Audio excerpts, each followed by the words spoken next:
discouragement. It takes encouragement. Gotta plant a seed of confidence and then you nourish it. No matter what it takes, let it take all it needs. I will never hit the brakes, cause I got you, you with me.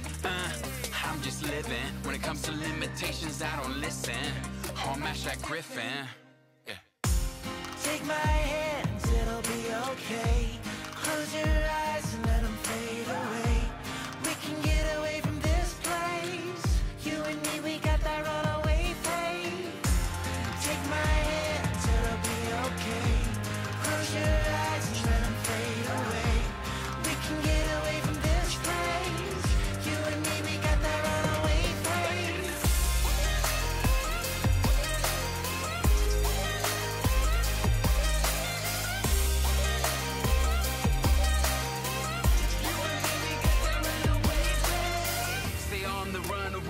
Keep on my renegade. All we got is time together, but I ain't got time to play. Let haters come my way, say what they gonna say. Treat them like my fears and keep on staring them back in the face. Keep living like there's no other day after today.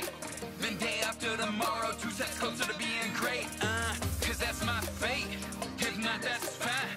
Only way to lose is if we never even try. Preach. Take my hands, it'll be okay. Close your eyes and let them fade away. We can get away from this place. You and me, we got that runaway faith. Take my hands, it'll be okay. Close your eyes and let them fade away. We can get away from this place. You and me, we got that runaway faith.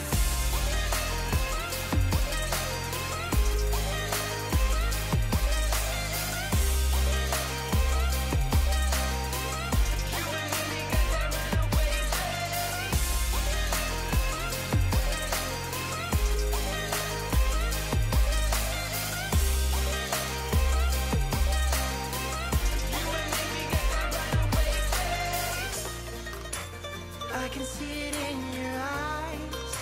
You're ready for a hell of a fight. I'll take yours if you take my time. It's all I have to give. When we love is when we really live. Let's live a life. Take my hands, it'll be okay. Close your eyes and let them fade away. We can get away from this place. You and me, we got that runaway faith. Take my hands, it'll be okay. Close your eyes and let them fade away. We can get away from this place. You and me, we got that runaway faith.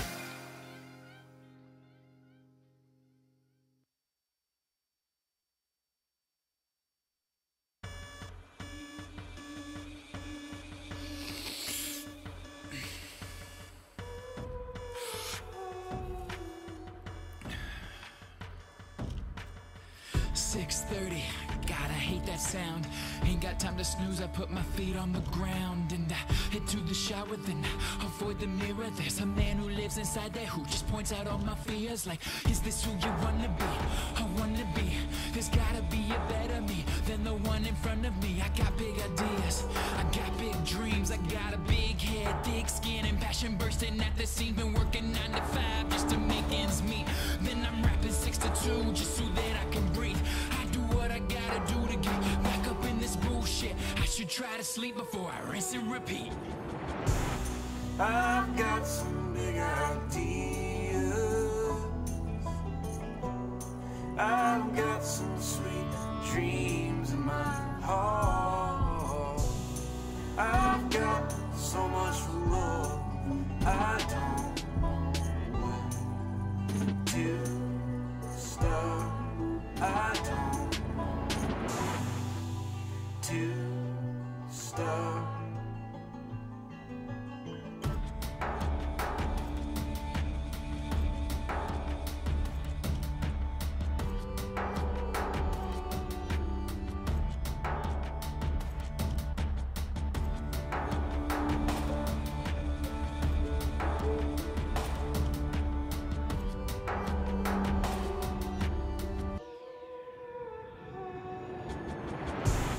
I've got some big ideas.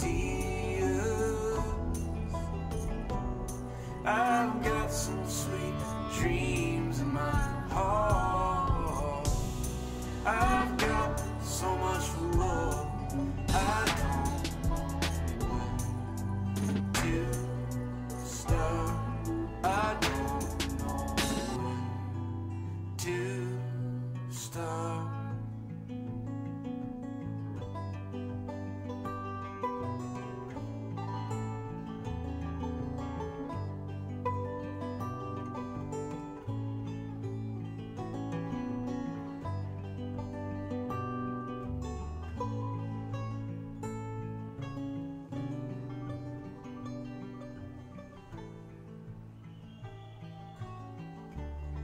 Back home, flip on TV. Short nap for a long day's work. Be up early tomorrow. And I will get this shit done for sure. I've got some big ideas. I've got some sweet dreams in my heart. I've got so much love. I don't know where to start. I don't know where to start. I don't know where to start.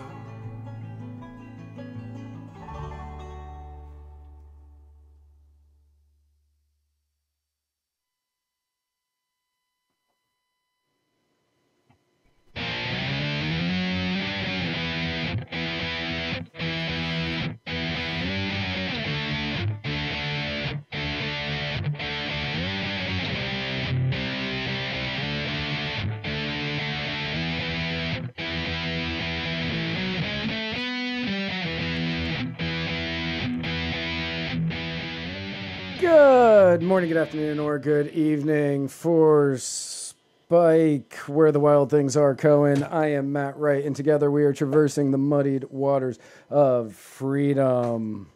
Hey, everybody. What's going on? First and foremost, allow me to thank Low Tide Kava Bar for the kava that I'm drinking on today's episode. And And allow me to thank Kroger for my delicious Kroger Purified brand drinking water. Bulavanaka. I think mine probably tastes better than yours. Probably. Yeah. So, man, today was long. Jeez. I was out walking neighborhoods, as I was telling you beforehand, and we pulled up to this one. We pulled up to this one neighborhood, and I'm gonna preface this entire thing before I continue this story and be like, this is when I was drinking, so I was a much different person. But the story you're telling? Yeah, the story I'm about to tell.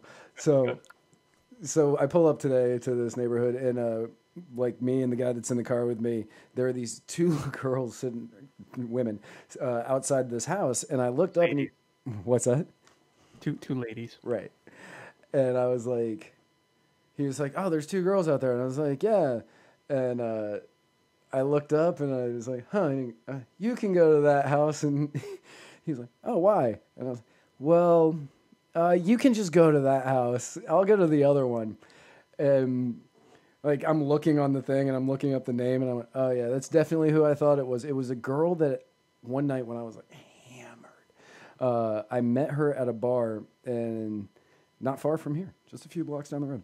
And she was talking to me and she was like, yeah, let's get out of here. And I was like, great, you want to go to my house? And she goes, no, I'm here with my mom, who was also in the front yard with her at the time. She's like, I'm here with my mom. Let's just go out back and do this. And I was drunk, so I was like, yeah, that sounds like the best idea ever. And then, so today was the first day I saw her since then. She looked good. So you didn't feel like handing her campaign literature? I did not feel like giving her campaign literature. I felt like a phone call probably would have been much more appropriate.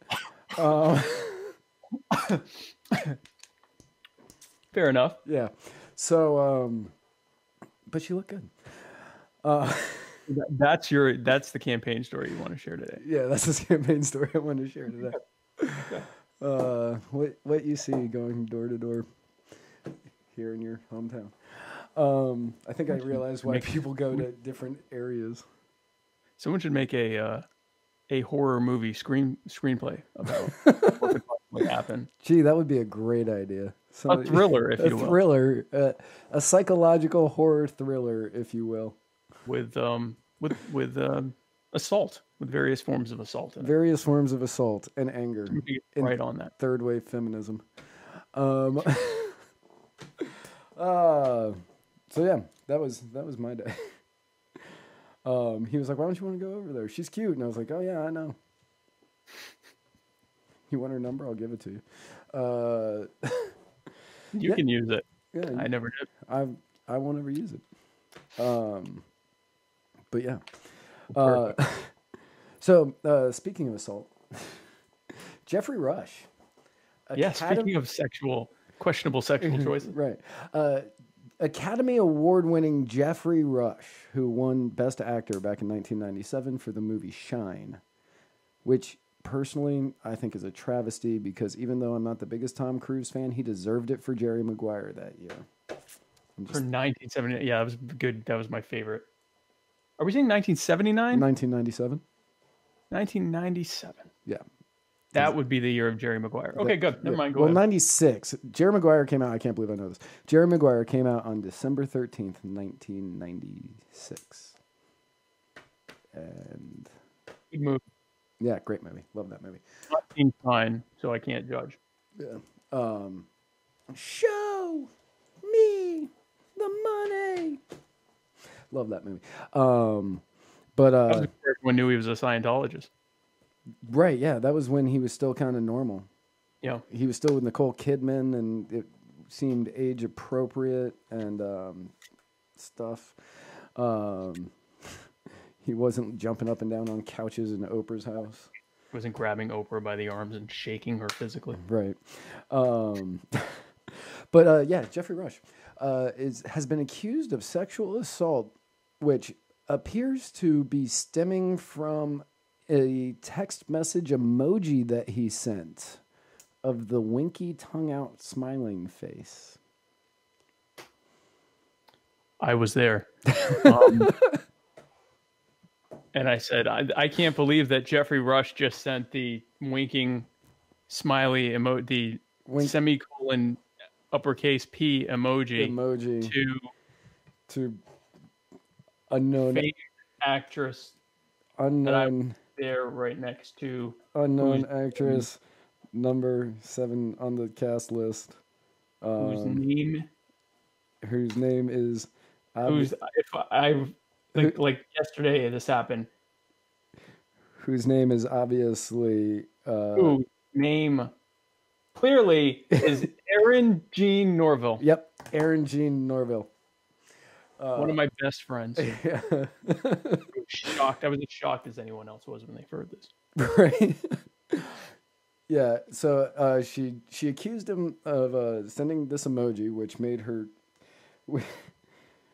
her feel panicked and unsafe, and then accused him of, while picking her up from the ground during rehearsals, he ran his hand down her torso and traced So this is for you. This is my left, but across her torso, down her torso, right, and traced across. For anybody listening, he's like running his hand like kind of down the middle of the chest and then over across under the breast area of his across her right breast. Right. So this is actually my left, but I'm doing this for your reference. Right. Down the torso, across the right breast. Back and to the left. Back into the left. My left, your right. Have we explored the possibility that Ted Cruz's dad actually did this to her? Because this is a total Rafael Cruz move right here. Down her torso, across the right breast. Now, this seems less plausible for me because I'm not voluptuous. Right. This woman, who I know very well, is in fact it appears not pictured. I mean, I've got face pictures. I don't have anything below the face on her. But yeah, she called it inappropriate behavior. She said that she felt shamed from Mr. Rush, the Academy Award winning actor, who was only in that movie for about 15 to 20 minutes. I'm still. I don't know why I'm still bitter about this. Like, I am still bitter that he beat Tom Cruise.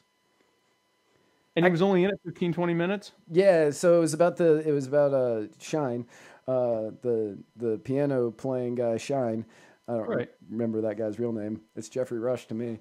And it's his entire life. And then he comes in like towards the ends of the movie, and he's only in the movie for like 15, 20, maybe 30 minutes tops. And he won Best Actor. And I was like, wow, that's pretty impressive considering Tom Cruise was in every single scene of Jerry Maguire. Killed every scene. He did. Murdered it. So good. Walks in and you have crowned a man who is sending out dirty emojis to people and tracing his hand under the torso. I feel as though the Academy of Motion Picture Arts should rescind the Oscar given to Jeffrey Rush and give it retroactively to Tom Cruise for Jerry Maguire. I want to see that just to see how that react. I just want to be able to say that happened on the show next week. Yeah, and I will finally rejoice because so I remember. I actually know the reason I'm still bitter about it. So my first date with Becky, which apparently is an insult now. My first date with Becky was to see an actual Becky. An actual Becky. Yeah. Becky. My first date with Becky was to go see Jerry Maguire on the day after opening day, which is why I also know the opening day, because I was a very lonely teenager, much as I am now. And except not a teenager.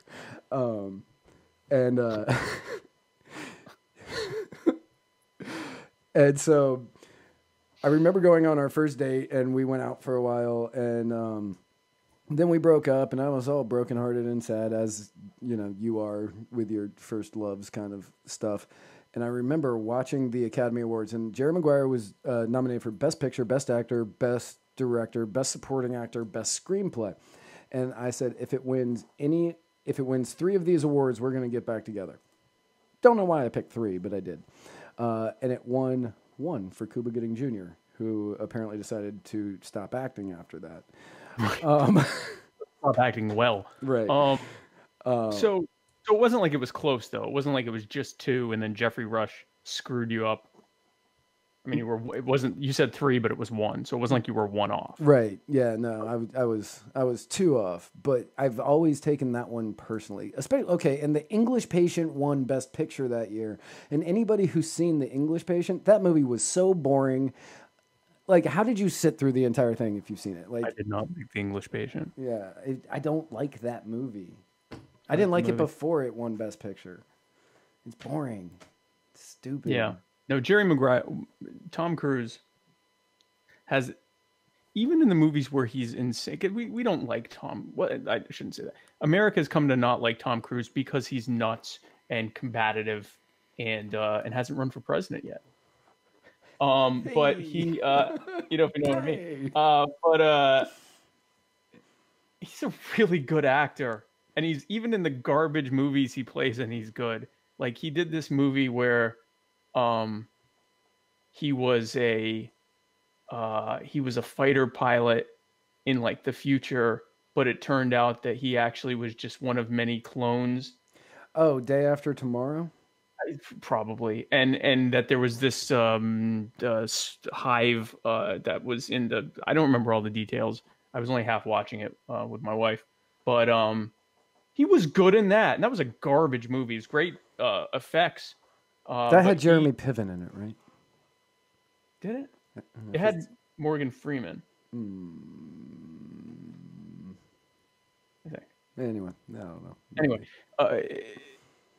he was good in that. Like, he's in stupid movies that he's good in. He's good in like the Mission Impossible movies, which you don't have to act well to be in those types of movies. Like, if you look at the Fast and Furious movie, no one is delivering Oscar-worthy performances in those. I mean, they're all right, but they're not. They're what they are. Right. And he's good in those. The fact that he doesn't have an Oscar is a travesty on the entire industry. Right. And I mean, He should have won for Jerry Maguire, personally, obviously in my personal opinion, and he should have won Best Supporting Actor for Magnolia in 1999 at the 2000 awards, but he lost that to frickin' Sir Michael Caine for the abortion movie. Oh, is that the same year as the abortion movie? Yeah, Cider House Rules. Cider House Rules. Yeah. So see, it's not right. It's not right. And I'm not a fan of Tom Cruise or of Scientology, but this is not right. This isn't right. And now look, you've given to Jeffrey Rush, who's going around sliding in girls' DMs with eggplant pics. With winky face emojis. Winky emojis. I bet next panting winky face emojis. Winky face emojis with the tongue sticking out, followed no doubt by the eggplant and the water squirting. And I'm sure, well, that's a bombshell testimony tomorrow. And then I don't know why I keep doing this. He's accosting young women, impressionable young women trying to get a start in the world of, I guess in this case, theater. And he's dragging his hand down. All of this could have been avoided. And possibly even Tom Cruise's crazy Scientology stuff, if you would have just given him an Oscar. How do we know that Tom Cruise wasn't radicalized by that obvious slight, and that conversely, Jeffrey Rush took it to his head and said, I'm now Oscar Award winner Jeffrey Rush. I show up for 15 minutes and get an Oscar. So of course, oh, hey, here's a beautiful woman. I'm going to run my hand down your torso and then across the right side of your breast. So this is your fault, America. It is. Mainly it's the Academy's fault more than anything else. But who tolerates the existence of the Academy? Right. Us, the people. The world. Great job, the world. Right. This is on your hands. Speaking of absolutely insane and people in Hollywood who make questionable decisions, Kanye West.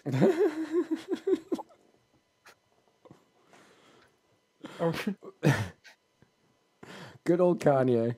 Kanye West, musical genius. And I don't say that. I say that unironically because I'm a big Kanye West fan when it comes to his music. He, as some of you may have heard, Kanye West, Yeezy? He's going by? Yee? I don't anyway, know. Kanye, or Ye, I guess, is, so he's been very, I'm sure most of you know, Kanye West has been meeting with Trump and saying that black people don't have to be Democrats and talking about freeing Larry Hoover and making spaceships with Apple technology that Trump would fly in. We'd get rid of Air Force One and he would fly around in the solar-powered Apple plane. Apple plane. The iPlane. Yes. And which Trump looked at. And so I guess a couple days ago it came out that Kanye was going to be sponsoring a brand called Blexit, which is a play on words to Brexit, and it's basically going to be a campaign headed by Candace Owen. Yep. Who's going to your fiance. Right. And who #Matandis. Yeah, #Matandis. Who is it's geared towards convincing black people to not vote Democrat. I don't know if it's specifically, or to leave the Democratic Party. I don't know if it's specifically to then join the Republican Party or just don't be a Democrat at the very least. Right. And I guess Kanye today came out saying he had nothing to do with that. It was just a logo. He had been shown a logo by Candace and the designer of the logo didn't want their name associated with it. So she put his name on it. He had nothing to do with that. And he then went on a rant about supporting the troops and that he just wants to bring jobs and opportunity back to America. And then he ended it by saying that he's done with politics and that he just wants to focus on music, which he has said before. Right. But that's until the next time. Until the next time that he goes on a rant. So Kanye does, he goes on these very long, impressively long manic fits for anywhere from a few days to a couple months. And in this case, it was closer to a couple months. And he goes on these kind of, and because he's so because he's one of the most influential people in hip hop ever, and because he is such a dynamic figure, the media follows him along on his flights of fancy, and then he eventually calms back down and says, no, I'm just going to back off for a bit, and he does, and then he comes back later. So we're seeing the natural pattern of Kanye West. Yeah, I just want to bring it up because Candace Owens is part of it. And we haven't done a hashtag Matandis in a while, so I mean, not done hashtag Matandis. I know, and that's it's lost a little steam, but that's okay. This is not a sprint; it's a marathon. It is a marathon. You got to start out. You got to start out low when trying to get a good hashtag campaign going, and work your way up because they don't just pop up overnight. Exactly. Abraham Lincoln. I forgot what it was. Oh, he lost many hashtag campaigns. Before he became president. Yep. Tons of hashtag campaigns lost by Abraham Lincoln, and he said, "Don't worry, just keep putting out the hashtags, putting the same hashtag up, and eventually it'll catch on. And if anyone is against it, I'll throw them in jail." 4 hashtags and 700 tweets ago. Famous Abraham Lincoln. Famous quotes. Abraham Lincoln quotes. Hashtag Gettysburg, and that was another big one. So we're just gonna keep plugging away at it. But yeah, Kanye. Hashtag Africa or Haiti. Exactly. And so this is Kanye will be back with something else equally out there. Yeah. But I just like, and I've said this before on the show and in general, I like when someone, even if I don't agree with what they said, if they just say something that isn't the standard issue, acceptable pop culture opinion, like Mohammed Shaker's ex-girlfriend Taylor Swift did with her, we have to vote for the Democrat because there's respect for the rights of, just go on and on. And whatever what's considered the polite, quote unquote politically correct thing to say, anytime someone says something other than that, unless it's quote wanting genocide or something like that, obviously not, but if it's other than that, even if it's crazy or I disagree with it, just the fact that he said something that was outside of what you're allowed to say and immediately back off, I will always respect Kanye West for that. Right. Now, is Kanye West the one that produces Eminem? No, that's Dr. Dre. That's Dr. Dre? I don't know. Because according to Hillary Clinton, they all look alike. Yes. Speaking of which, that's a great segue, Matt. Speaking of people looking alike because they're black, Hillary Clinton. Yesterday, was it? Yesterday. Yeah, yesterday in an interview with someone, they said they were asking her thoughts of. So it was Eric Holder, the former Attorney General under Barack Obama, who said something along the lines of, when they go low, we kick them. So he took Michelle Obama's quote of, if they go low, we go high. And he says, no. If the Republicans go low, we kick them. That's the new Democratic way or something like that. And so they were asking Hillary her opinion of that, but they mistakenly said that attributed it to Senator Cory Booker. Yes. Who looks literally nothing like Eric Holder. Nothing. They have one feature in common.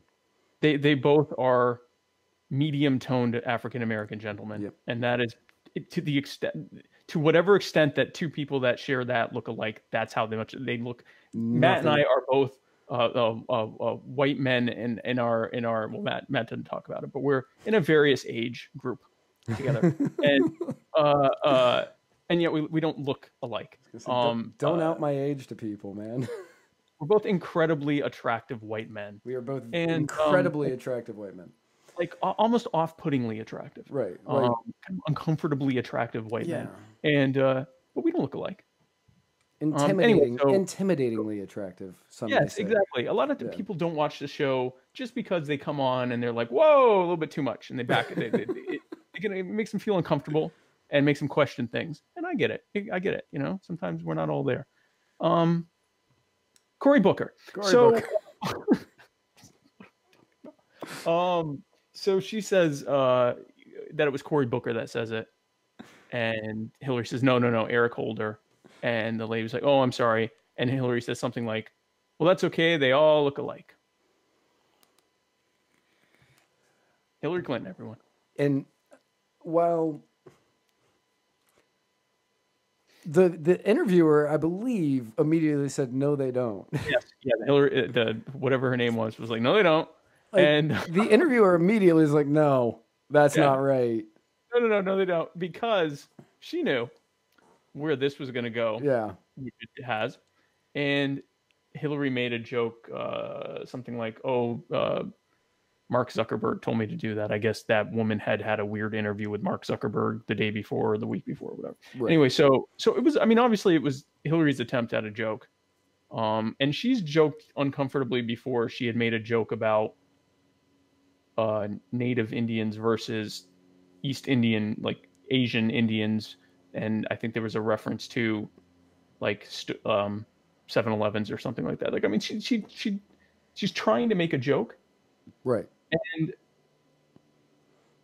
they're not good jokes, first of all. They aren't. I really feel as though any jokes about race from the Democratic Party should just come from Biden. Joe Biden should be the only one making any kind of jokes about race from the Democratic Party. Because Crazy Uncle Joe is just crazy enough to say it. Anybody else is just, you're not going to get away with it. Joe Biden, the Sam Kinison of the Democratic Party, ladies and gentlemen. See how many people get that reference. But Matt did. But yeah, he would be good for that. So my thing is, first of all, Hillary putting us, well, there's two things here. First is, you don't get to call everyone racist and bigoted and, transphobic and everything else, and then turn around and make fairly uncomfortable, not funny racial jokes. Right. You don't get to do that without getting lampooned. I mean, you can. You have the right. She has the right to say that. But whatever scorn she gets is thoroughly deserved. And then second of all, this is the woman who, not jokingly, referred to black teenagers as super predators in defense of her husband's sponsored bill that basically it was a crime bill, and one of the things it did was that it treated teenagers that were convicted of certain crimes as adults, like required by federal law that they were treated that way instead of leaving it up to the judge's discretion. And she said, well, these aren't teenagers, they're super predators. But and the question was phrased to her, speaking specifically about how it would affect black people. And so was that during the midnight basketball era? What's that? Was that during the midnight basketball era? Like they were like, okay, so one of the back in the 90s, I remember Al Gore pushing this. There was like some huge anti-crime push, and Al Gore went out there and he said the reason that they are committing so many, and I'm going to paraphrase the crap out of this, but he was like, the reason that they are committing so many crimes is there's nowhere for them to play basketball at midnight. So we need to make sure that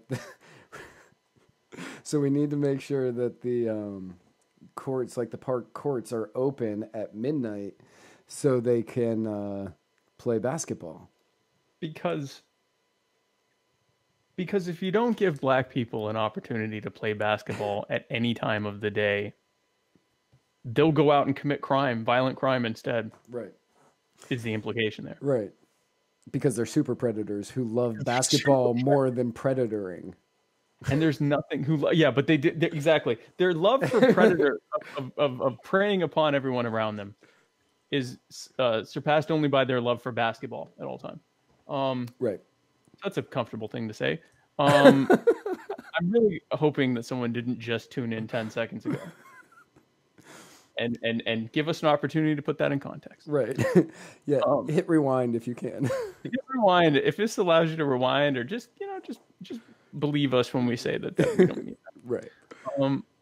So that they all, as Hillary said, they all look alike. They all look alike. They all look alike. Al Gore says they need basketball so they don't commit crimes, and Hillary calls them all super predators. It all comes together. And more black men were imprisoned under Bill Clinton than every other president combined, or some crazy stat like that. Yep. Some ridiculous stat Something like that. Insane, yeah. Yeah, like a crazy number. Yeah, and I think I remember watching The Kings of Comedy with Bernie Mac and Cedric the Entertainer. Right. And I think that came out in like 03-ish. Yeah, it was like early 2000s. Yeah. And Cedric the Entertainer, like I was at an age at that point where it's like I understood politics and I knew that Bill Clinton was kind of a moron. And not all that he was cracked up to be by people on the left. And Bernie Mac was like, yeah, people always out here talking about whether or not we ever going to get a black president. Well, we had Bill Clinton, and that was close enough. And I was like, he threw more of y'all in jail than like anybody. Bill Clinton threw black people in. Bill Clinton face-fisted the black community with the police. Yes. He police-fisted. He used the boot of the police. Boot of the police. Our viewership went way up just now. Yeah. I'm good with that. I'm good. Hey, guys. Welcome to the show. Hi, Victoria Llewellyn. Thanks for tuning in. Bill Clinton police-fisted millions of black men. Some may say that he American History X the black community using the boot of the police. Right on the curb. On the curb of marijuana laws. Substance control laws. So that was a fun thing that Hillary said. Yes. And I like I said, there's no amount of scorn that I mean, even most people on the left are willing to admit that there's not a massive amount of difference between Donald Trump, whom they hate, and Hillary Clinton, whom they also sort of hate. Right. For most of them, it was enough for them to vote. For a lot of them, it was not enough for them to vote. So I'm sure this will help her increasingly likely 2020 run for the president, where they can drag out that old chestnut of black men look alike. Right. Predators. But it's okay, everyone, because she's got hot sauce in her purse. That's right. She carries hot sauce in the purse, so it's fine. In her purse, as everyone does. Right. Well, if my dad carried a purse, I'm certain he would carry hot sauce in it. I have hot sauce in my car. What kind? Louisiana or bust, man. No. It's what is it? Not Texas Pete. Oh, Texas Pete's. No, actually, I think it is Texas Pete. It's not Tabasco. It's Texas as Pete. As long as it's not Tabasco, it's fine. It is not Tabasco. It is Texas Pete. And the one I really like is I forget the brand, but anytime you go to a jerk chicken place, it's like right there on the counter, and I always just squirt up all my food with it. Nice. Yeah. Oddly enough, I don't go to a lot of jerk chicken places. Well, if you did, you know what I was talking about. But see, you're honest about it. If I talked to Hillary Clinton about this, she'd be like, "Of course, I go to jerk chicken places every day. I sure like that jerk chicken." I have some jerk chicken right in my purse right now. So speaking of crazy presidential candidates, Brazil elects a literal Nazi. A literal Nazi. A literal Nazi. Literally Hitler. So I didn't really follow this closely. I know Brazilian politics. Did you follow it at all? I mean, I started following it like a week ago, but not even that closely because it's Brazilian politics. Like, I don't care. Yeah, it's not in my immediate. I follow politics in general, and I know Brazil's overall. I know what's his name, Lula, the guy that was their president for quite a while, who he was president for a long period of time during their economic expansion, and then it turned out he was skimming from the top, and now he's in prison. Yes, and then there was Rousseff, his protege who replaced him, Rousseff. Because when you're arrested for fraud, the person that really needs to go in your place is the person you've been training. Your protege. Now, yeah, I think it was actually while she was in office that they found out, but he's been alleged to be corrupt for a long time. Right. So here's a common trope in politics everywhere. It's usually a very corrupt and socially against kind of what socially the country wants, left-wing government who goes into office and usually screws things up economically, and becomes further and further to the left and more corrupt as they go along. But what they don't do is become a dictatorship. And that is their fatal error. And I'm not a favor of left-wing dictatorships, but the only way you get to remain in power is when you create these types of governments is to do what Hugo Chavez and now Maduro, the guy that replaced him, Maduro, are doing, or what Fidel Castro did in Cuba, or what the Kim family, the Kim dynasty has done in North Korea, or what the Soviets did, or any of that. When you just are like, hey guys, keep voting for us, what ends up happening is that the people get so sick and tired, the voting public becomes so sick and tired of you and of what you've done to their country and their finances and their society, that they vote in people who actively campaign on hurting you specifically. Right. And in his speech right before the election day, because he won the runoff, he won the general election, but he didn't get 50%. So they had a runoff between him and Haddad, I think his name is something like that. Yeah. What's that? I read it a few days ago. It's something like Haddad-ish. Yeah, Haddad. And Jair Bolsonaro is the guy who won's name. And he gave a speech the day before where he said basically that the leftists can either be expelled or destroyed. The voters said yeah to that, and he won with like 56% of the vote or something like that. Here's another problem. I feel like I'm talking a lot. You have something to say, Matt? No, you're doing great. You just keep on. You just keep on. I'll interrupt you if I have anything to add. Anytime you want to interject, just let me know. Yeah. So every time someone to the right, and this is pretty much in every country that has a free press, every time someone to the right, this is like the thing with the breast, to the right, this is my left, but it's your right. Someone to the right of what pop culture, media, and government determine is the acceptable center, which is usually far to the left of what most people would consider it. So in this country, it's like anyone to the right of Hillary Clinton is far right. So there it's the same thing. Anyone pretty much to the left of this Haddad guy is far right. And what happens is when everyone is Hitler, Bush was Hitler. Trump Bush was Hitler. Romney was Hitler. McCain was Hitler. Trump is obviously Hitler. Well, so here's what happens. Now you get a guy like Trump whose rhetoric, if not his policy, because his policy is pretty much the same as everyone else before him, but his rhetoric is so far out. I mean, he's literally encouraging his supporters to attack people, promising to pay their, attorney's fees if they beat someone up, telling cops to, rough up people when they arrest them. Like, I mean, so you've got just the beginning of someone really talking in a truly nakedly authoritarian way.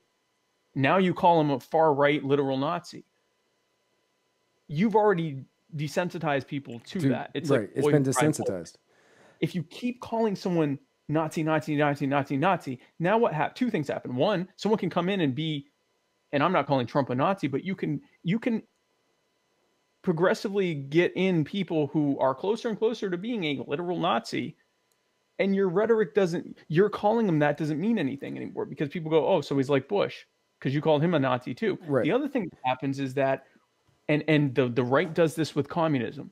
When you call everything to the outside of what you believe, Nazism or communism or whatever, anyone who agrees with that policy goes, maybe this Nazism is something I should look into. Maybe this communism is something I should look into. And that you've already desensitized them to the terms. So now they're reading this stuff dispassionately and being exposed to it by people who actually do support that. And they go, you know what? That doesn't sound too bad. So you get an increasing number of people who they read these, soft revisionist accounts of what Nazism go and say, hey, you know what? That doesn't sound as bad as I was told. Or maybe I don't agree with that, but maybe something closer to that isn't all that bad. And I think that's what happened. That combined with corruption and, bad policies that harm people. Crime in Brazil is rampant and through the roof. And now someone's coming in and promises that he's going to keep them safe and kick out all these scumbags who have been doing all this. And they don't care if he praises former dictators. They don't care if he, promises to, really like harm people. They actually want that. You've created that reality. So that's what we're seeing in Brazil. We'll see it many times. Who knows? Hopefully supposedly he's surrounded by Austrian economists. So hopefully whatever he does, he also liberates the economy. I was gonna say, is he gonna be like the new Pinochet? I didn't want to say it. I don't want to jinx it, but he has some Austrian school economists in his close circle. And for those who don't know, Augusto Pinochet was a Chilean dictator who took over because the socialists were ruining Chile.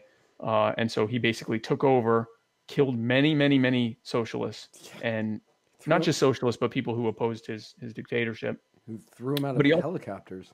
Threw him out of helicopters. Yeah. And had him shot too. Some of them were shot. Some of them were thrown out of helicopters. Really, it was like a when you wheel, you spun and see how you die. And the biggest pie on the wheel was helicopter. But he also liberated the economy. He also, oddly enough, made some very liberalizations to the economy, including privatizing their pension system and many other things that to this day are a part of why Chile is the most prosperous area in South America. Mixed bag there, guys. Right. Certainly not going to. I'm not condoning the throwing of people out of helicopters. No, or of dictatorships. Because it wasn't. We talk about, he threw communists out of helicopters. He also threw people that were against communism, but didn't want a dictator out of. A lot of people got thrown out of helicopters. Yeah. Helicopter rides were plentiful. There was plenty of helicopter rides going on. Right. It was a service, free helicopter removal service.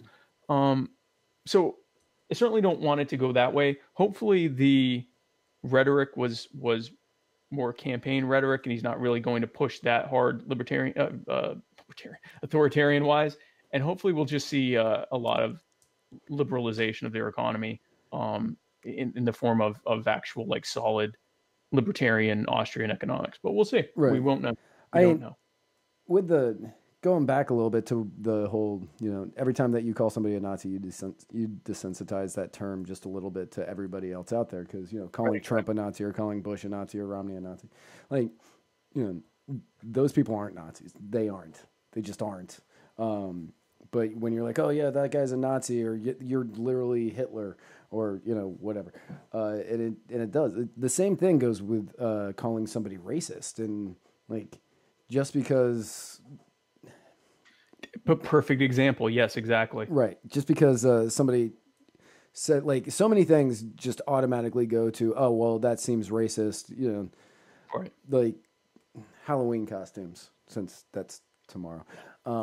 Halloween costumes. It's like if a 5-year-old girl wants to dress up as Moana, and I think Moana was the girl, and yeah, Moana. Okay, I never saw the movie. I didn't know if that was the guy or that was the girl. Right. So if little girls want to dress up as Moana, and like that's not cultural appropriation, that's not racist, in my own personal opinion. It's a little girl dressing up like Moana. Exactly. And then what happens is you desensitize people until that guy that showed up at the thing at the mall dressed up like Hitler or dressed up like an SS soldier, and he's got his kids dressed up like Hitler and presumably Eva Braun. And, well, that's racist. Yeah, that I'm with you on that one. That's racist, or at the very least that. Well, was he white? What's that? Was he white? He was definitely white. Well, I mean, is it racist? He's dressed up as a white guy. Well, it wasn't cultural appropriation.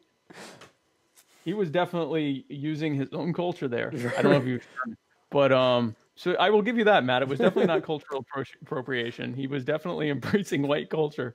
To the fullest extent that one can. Fullest extent. Like I have a friend who's really left, like really, really left. But wonderful person. I care about her very deeply. And one year she went for Halloween as a sexy Hitler. And I wasn't even mad at her. She pulled it off really well. So that's the other thing, is that 10, 15 years ago, people were like, Halloween became a day that people could do the most offensive stuff, and everyone was like, it's Halloween. And that has changed, where now it's like, I mean, it's still happening. I saw someone that posted, he went as Aladdin. He's Puerto Rican, so he didn't like put on any kind of. He just dressed up like Aladdin. He didn't do brown face. He didn't have to do brown face because he's Puerto Rican. Right. Which I shouldn't say that. There are white Puerto Ricans. But he's not. There are also black Puerto Ricans. I mean, there's a whole spectrum. So he is a when you think stereotypically of a Hispanic gentleman, he's that. Yeah. And so he did not have to change anything to do Aladdin. But then some other guy dressed up as, I'm not 100% sure what he was, but he had exposed female breasts, and people kept touching them. And it's one of those things that, like, this is what happens at these Halloween parties, and now people are more offended. But yeah, Hitler's crossing. I would say Hitler crosses a little bit of a line there, especially dressing a kid up as Hitler. Yeah, dressing a child up as Hitler, it's on the line. You're definitely crossing the line there. Yeah, you're at least on a line. If he was dressing up as Hitler, like, technically Halloween is supposed to be scary, and Hitler could be considered one of the scariest people who's ever lived. And it's like dressing up as Hannibal Lecter on a much larger scale. That's a good point. You could say, I'm dressing up as the most horrifying thing I could think of. Right. Are you scared? You're a ghost. I'm Hitler. I'm Hitler. So yeah, but when you've got people that are debating the finer points of whether it's okay for a white kid to dress up as Moana or some other non-white character, and it's like, and then I saw someone who said that no one should dress up like Elsa from Frozen because it pushes the standard of white beauty. Yep, I've seen that one. Like, I've seen don't dress up as like Superman because it's ableist. Yep, I've seen don't dress up as Native Americans because it's cultural appropriation. Like a lot of cultural appropriation. No one can do what Superman can do. No one. I have MS. Okay, I'm pulling that card. I've chosen to pull that card now, and here's why I'm pulling that card, folks. I'm not disabled, but I have MS, and I have difficulties as a result of that MS. I'm not offended. No one, at no point pre-MS could I fly or shoot lasers out of my eyes or make the time go back, make the world's time go back by spinning counter to the Earth's rotation. Which, real quick, since you said that, everybody on Earth would have died in that instant. Like like everything, like gravity would have ceased to exist. Everybody would have, like, that made me. I remember I was like 13, going, that doesn't make any sense. Yeah. No, that was some, that was a little bit of creative license there. A little bit. We'll call it. A little bit. But ableist. Yeah. I don't even get. No one can do. Okay. I don't even know where to go with that. So yes. So when you have people saying insane things like that, you are desensitizing people to the concept of it. I think they think that if you call everything Nazism, people go, oh no, oh, that's Nazism. Well, then I just won't ever think of it again. But that's not what happens. People naturally test boundaries. And if you say this is the boundary, well, I'm already outside of the boundary. Hello, Nazism. I'm not saying everyone's going to become a Nazi, but you just, when you try to, the more you bind someone up, the more normal things you put outside of that, which means everything that's outside of that is being normalized, if I'm saying that right. Yeah. But yeah, like, and you see that a lot. It's people on the left and the right both do it. I'm not singling anybody out because everybody does it. Libertarians are awful at it. It's like, you disagree with me, you're a socialist. Like, that's 100% what they do. You violated the nap. You violated the nap, which, again, if you ever violate my nap, I'm going to be highly upset because I like sleeping. You can't violate my nap. My nap is inviolable. But like, everybody does it. And each time that you sit there and you yell at somebody, like, you may call me a socialist because I'm a minarchist and you're an anarchist, right? And you're like, no, you're a socialist. Like, you're dumbing down the term that is socialism, and you're making it where it's not as important of a word anymore.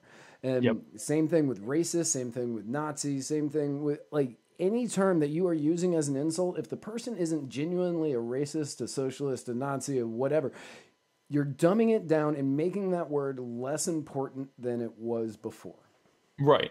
In talking to someone about statism, whether it's minarchism, whatever else, I can talk about my belief that once you create any reason to have forced association, that it can eventually creep into those, or does historically creep into those worst things. That's different than me saying, Matt, you're a socialist, right? Or you're a communist, or you're a Nazi, or whatever. Because I'd have to call you a monarchist for that matter. I'd have to call you every form of statism from voluntary fee-based service minarchism, which is basically where you are, to full-on prison planet, worldwide domination of every aspect of your life with like Big Brother level government, right? 1984 level government, good old George. Right, exactly. So I'm not going to do that. People do that though, and they're just as silly as the left calling everyone racist. I just want to go through some of these comments. Tom Arnold, who is running for Senate for the Libertarian Party for 2020, U.S. Senate, says Joe Biden, the Jeffrey Rush of politics. Yes. Way to bring that all together, Tom. I like that. That's nice. We need to have you on, Tom, because yes. The Jeffrey, I am with that. If Joe Biden sends emojis, I don't want to see them. I don't want to see them. I know what Joe Biden emojis are. I can't even imagine what a Joe Biden emoji gram must be like. It's a picture of like the child in an eggplant. Like like the baby. Yeah. And an eggplant. I can see that. Yeah. So yeah, and then someone else wrote. He only sends those to Bill Clinton though, because they get that joke. They do get that joke. He probably sent a lot of inappropriate stuff to Obama. So someone else said, I know Kanye is cool or whatever now, but he is still a big piece of SHIT in my book. Let's not forget he should have a place in the Bible. Oh yeah, he said something about there should be something in the Bible about him. And he crashed. Whoever that was, Taylor Swift, Music Award, Kanye is a turd. Yeah, I had forgotten about the Bible thing. So, I mean, he is I don't even see that comment on mine. That's weird. Michael Clark. Michael Clark wrote that. Oh, Michael Clark. Yeah. And Victoria Llewellyn. Michael Clark is the one that put the review up on us that said... Yes, Michael Clark. Yes.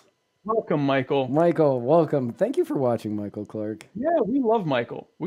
Yeah, so, Michael, I don't think anyone's going to say Kanye's a humble or even introspective individual. He is pure ego at all times, and which is how a lot of music people. It seems like music people are either like him or they're like the Jimi Hendrix, totally introverted, inward type thing. It's like it seems to be.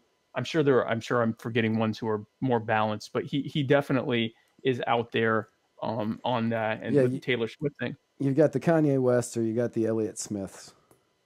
Right. I don't know who Elliott Smith is. Yeah, well, I don't really know who Kanye is, so it's fair.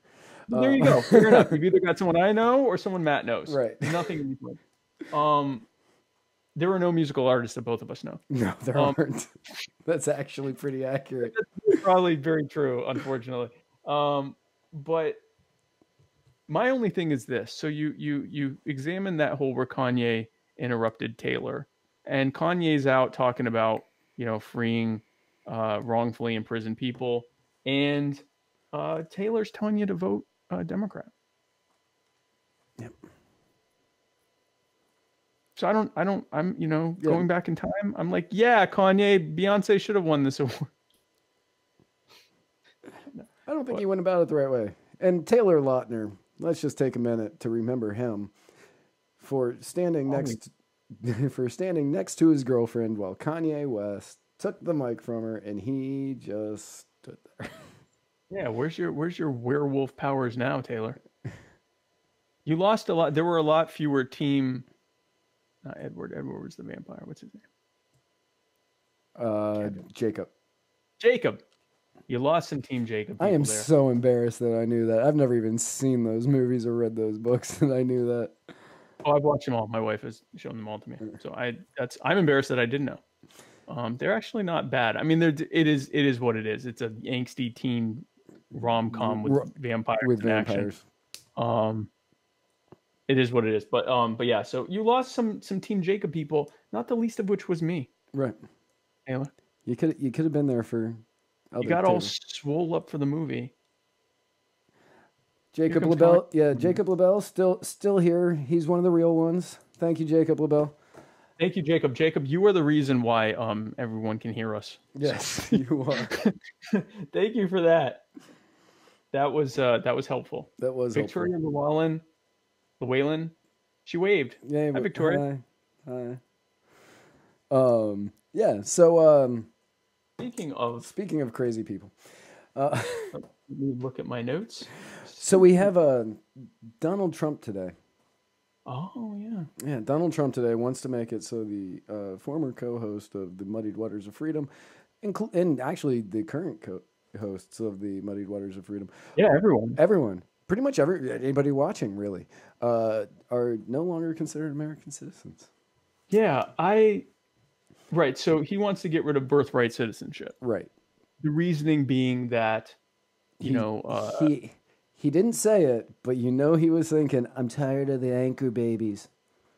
Anchor babies. Anchor babies. They come over with the anchor babies. Over with anchor baby. Your Trump is way better than mine. Yeah, so he's, the whole thing is that, illegal aliens, they come into my country illegally, they take my job, and then while at work... South Park. Yeah, they took our gerbs. They took our gerbs. And then they right at work, they pop out a kid, and that kid is instantly an American citizen because of the 14th Amendment, which was crafted during just after the slavery era. 1865. What's that? 1865. 1865. Or 1868. 1865 or 68. I don't remember. I thought it was 65. Anyway, I think it is 65. And so it ended the debate of whether or not freed slaves were American citizens and therefore had the right to vote and all that stuff. And it ended the debate by saying if you were born in the U.S., which at that point all slaves were because the slave trade had ended decades before. Right. So pretty much every slave that was there was born there. You are in fact an American citizen. And there are many countries that have birthright citizenship or something close to it. So right. we're not alone in that regard. So what this would do is make it so that we don't, and this is why Matt said it could affect all of us. Okay, great. Right now the process is if you're an American citizen, if you're born here, you're an American citizen. If you're born within the jurisdiction, whether it's in the continental U.S. or Alaska or Hawaii or Guam or Puerto Rico or on an American military base. Yeah, or even on a military base or in an embassy. Yes. In a U.S. embassy. You are a U.S. citizen by virtue of your birth, and all you have to do is if there's any question whether you were born here or not, just demonstrate with a birth certificate that you were born there. Right. As we all remember from the Obama era with Donald Trump. From that awesome debate, and then followed up by the Ted Cruz, was he born on Earth? Thank you, Casey Neff, 1868. Was it 1868? According to Casey Neff. Well, Casey Neff, thank you so much. Thank you for fact-checking us. Thank you, Casey. That's what you are all for, because Steven does nothing. Steven does nothing around here. Just sits there, and we're like, when was that? And he's like, oh, I don't know. Jerk. We're going to replace Steven as soon as we have money. Right. So anyway, so what does that get replaced with? Is it that your parents have to be citizens? Is it that they have to be here legally? Is it that we now all have to go through a naturalization process? Obviously not as babies, but is it that, And at what point do you get kicked out if you haven't gone through the naturalization process. Right. So now instead of drafting people and saying you can't vote if you don't sign up for selective service or get a job with the government or any of the things that you potentially could get in trouble if you don't do it, is it now you have to sign up for the I get to stay a citizenship, get to stay a citizen even though I'm 18 or I've been here my entire life. So my initial response to any kind of, whether it's voting or citizenship or anything, is I don't want anyone to have it. I want the entire thing to go away. I understand the reality of voting. I'm still that way. Voting, I don't see a compelling argument for allowing people to vote. Or anyone. Without going down that wormhole. Right. I was like, let's not do that one today.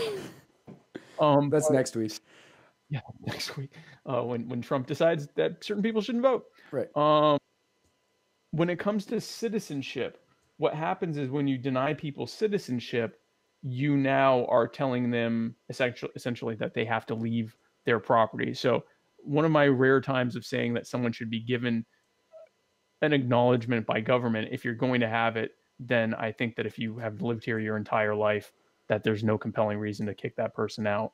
My preferred way would be to dissolve the concept of citizenship, but that's a whole other subject. If it is going to exist, I don't think that you should be telling people that they have to. Telling a 16-year-old that's been here his entire life or her entire life, you got to go because your parents, overstayed their visa or whatever. I've got a big problem with that. And I'm going to say that Jacob LaBelle just actually commented something that I was going to bring up. So thank you, Jacob LaBelle. I can see this happening, that you need to be a citizen in order to vote. You need to be a citizen in order to get a driver's license. You need to be a citizen in order to get a library card. I don't know. Like you have to do these things in order to become a citizen. I'm wondering if there's going to be like a Starship Troopers sort of thing where in order to become a citizen, you have to serve X amount of time in the military or something like that.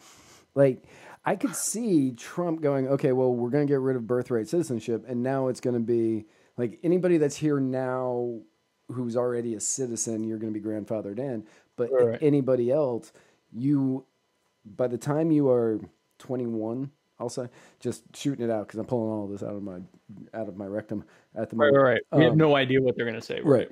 So by the time you're 21, you have to sign up for some sort of I guess it wouldn't really be selective service because you're choosing to be a citizen. You're voluntarily signing up. So voluntary service in order to become a citizen. And once you complete your voluntary service in Space Force fighting bugs, you can then have all the rights of a citizen. We haven't been following the parallels here. The man creates Space Force. Yep. And now he's floating out there that we don't just get to be citizens. Right.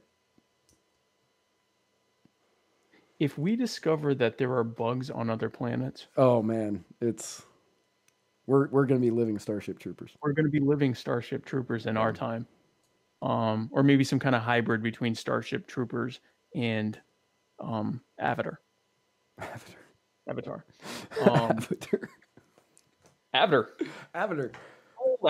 Old Avatar.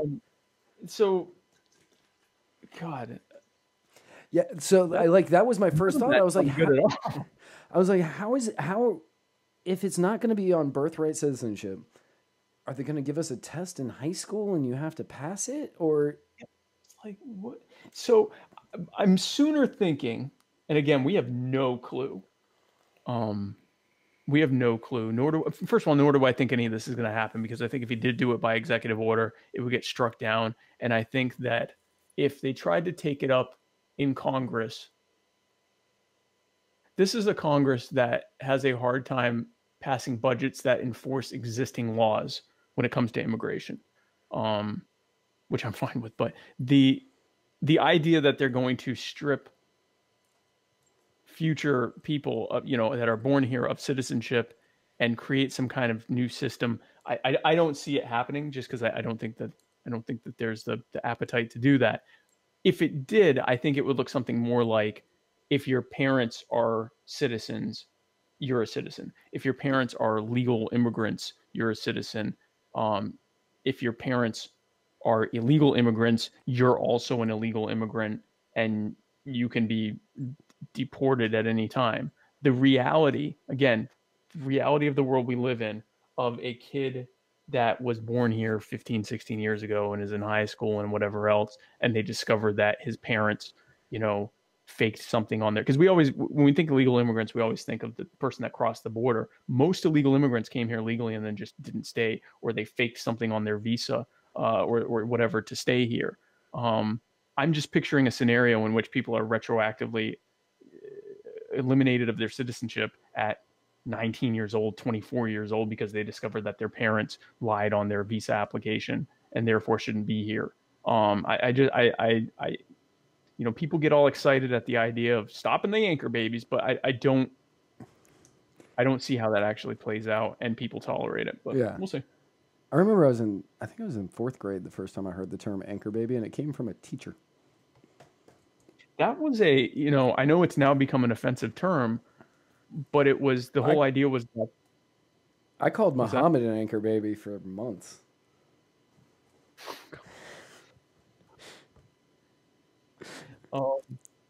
For months. Then he went and served in the military. So even under the Starship Troopers, he would be a Starship citizen. He would be a Starship citizen. If any of your ancestors or you served in the military, Jacob said. Well, then I'm clear because my dad served. But his parents did not. So my grandfather tried to serve but couldn't. So what does that mean? Like he was like partially blind in an eye, so they didn't take him. So does that mean, would that preclude him? I think there should be an E for effort clause, and in that situation, because he did try. He did try. Wanted to. Right. They said it's your fault. Right. Yeah, I don't see how it plays out, but I do think they're going to zero in any kind of removing birthright citizenship is going to zero in on people that are in the country illegally, because there's no appetite for making citizens do anything. So I don't see that happening. I think it's sooner that if your parents were here illegally when you were born, then you're not illegal. You have to go through whatever process to try to remain here legally. But again, everyone keeps thinking anchor babies. Imagine the scenario of someone who came here from wherever, Russia, France, whatever. Canada. And what's that? Canada. And they fake something on their visa, and it's not discovered until a long time later, which means that they can be deported. But now it also means their kid that was born here 23 years ago can be deported. I don't see the practical application of it that is going to be tolerable to the vast majority of voters. And I also don't, and therefore I don't see how it even gets passed, nor do I see how. I mean, he cannot circumvent the Constitution with executive order. He can't. In theory. In theory, he's not supposed to, yeah. Right. And I honestly think that he is doing that to rally his base right before the midterms with the knowledge that he can't do it. Yeah. And it probably is going to work. One of my friends shared the headline with me and said, it looks like where it said, Trump is considering doing this by executive order. And he said, it looks like they misspelled Republicans just assured their win in the midterm elections. And honestly, that's the kind of stuff, if Trump, if the Republicans end up retaining the House and the Senate and do better than expected in this upcoming midterm, it will be largely because of immigration issues. It will be because of this caravan. It will be because of the this Trump thing and the reaction to it. And because I don't want to get into too much of it. This is the kind of stuff I get into for 40 minutes on my show. So tune in tomorrow and we'll talk about it. But the end result of statism and the zero-sum economics that justify statism, the logical conclusion of that is these various forms of nationalism, national socialism, national Bolshevik. We talk about Nazis, but not the Nazi Bulls, the National Bolsheviks, which was essentially Stalinism. this hardcore hyper nationalism. Because if you believe that statism is presumed on two things: one, that the people on this side of the border matter than people on the other side, and two, that and that we need to be in forced association to protect us from them, and two, that there's only a fixed amount of resources, and we need to, we need to use the state to best distribute those resources, that the market can never do it on its own. Well, if we believe that there's only a fixed amount of resources and that we matter more than everyone else, then the only logical conclusion to that is that we need to protect ourselves and our people and our resources from these others. So of course, you don't have, long term anyway, you don't have a status society that doesn't eventually devolve into some form of nationalism. So yeah, I think that the party that pushes nationalism as incrementally as possible and without making it look mean, but just making it look like we're just protecting our own, I think that wins more often than not. Yeah, it does. I mean, it's been proven. It historically does. Right. Yeah. So yeah. So speaking of Florida, speaking of Florida, no, we don't. Well, yeah, we do kind of. Speaking of Florida, which we didn't bring up at all, but speaking of Florida, the fake pipe bomber. Oh yes, the we don't know if the bombs were fake, but I'm the one who wrote fake, but the non-working pipe bomber. Those things, they were mortars. They were firework mortars on the outside of a tube with wires that don't look like they were actually connected to anything, with digital clocks on. I mean, again, it looked like Clock Boy made it.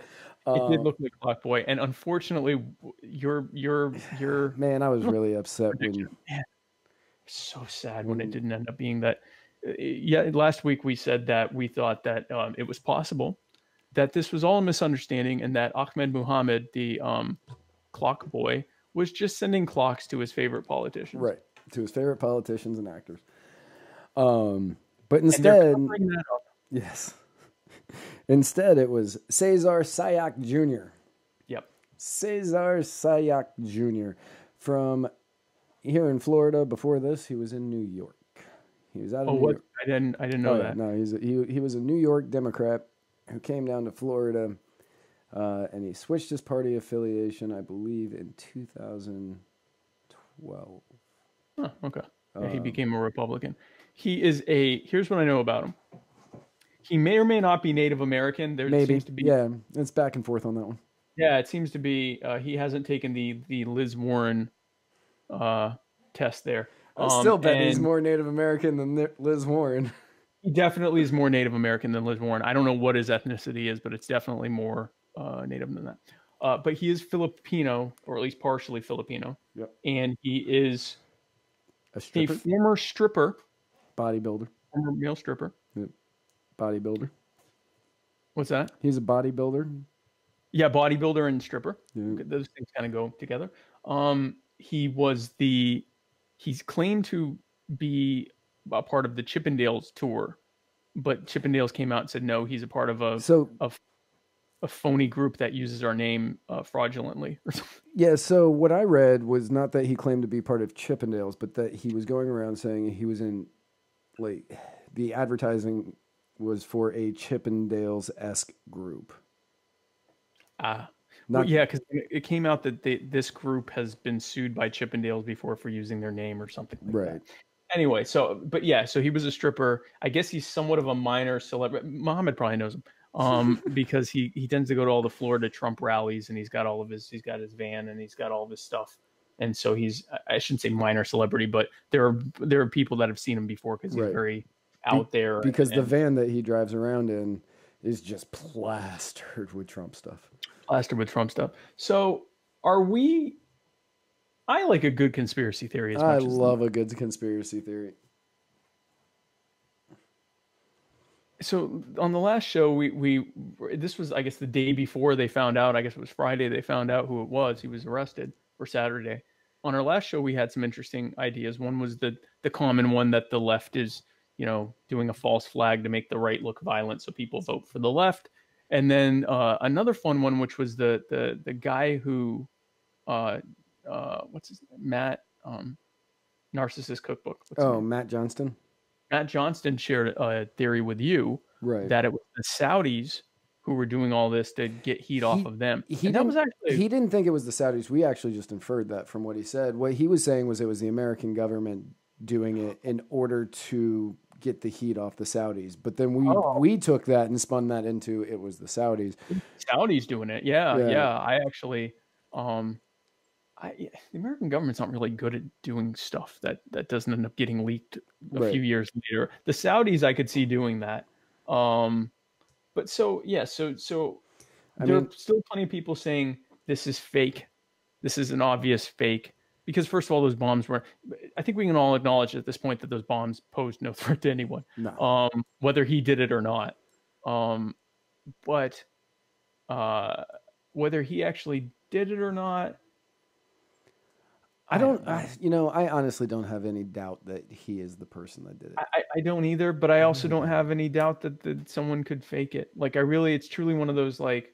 And he seems like he's kind of out there, so like somebody could have done it knowing that he was out there and been like, oh no, Cesar Sayoc Jr. did it, and he'd be like, yeah, no, that was me. Of course. Right. So he has this crazy rap sheet of all these terroristic violent criminal charges. Yeah.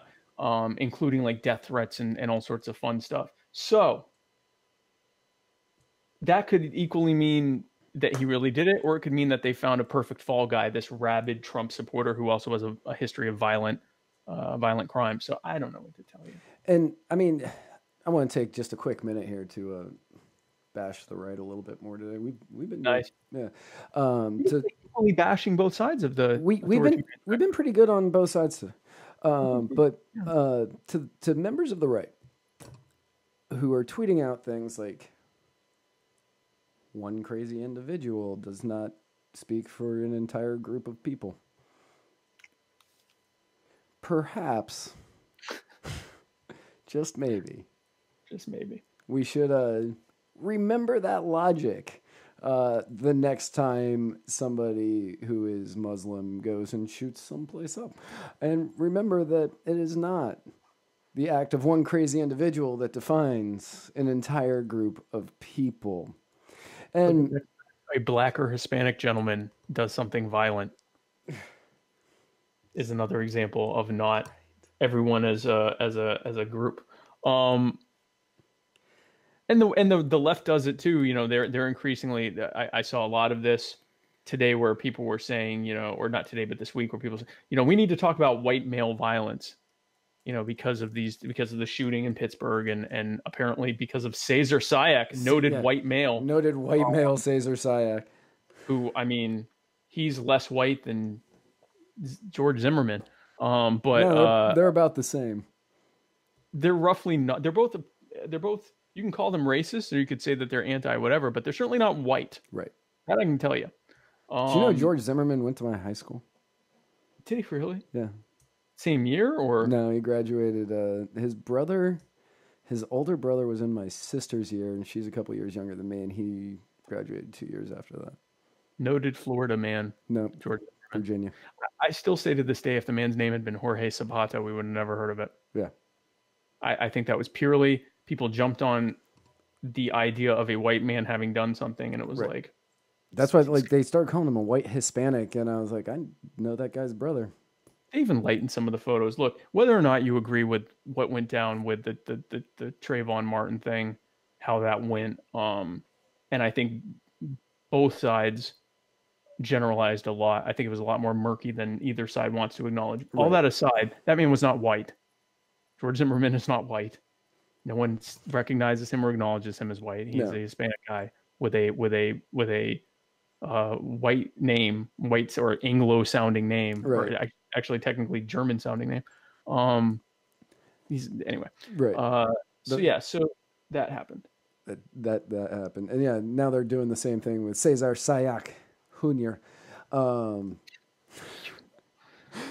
Cesar Sayoc Jr. But they're doing this. Yeah, they're doing the same thing with him. And again, I'm not giving him a pass. Like, we don't need to change the narrative here. We don't have to say, oh, look at this white guy that's doing this. No, we just have to say, look at this guy that's doing it.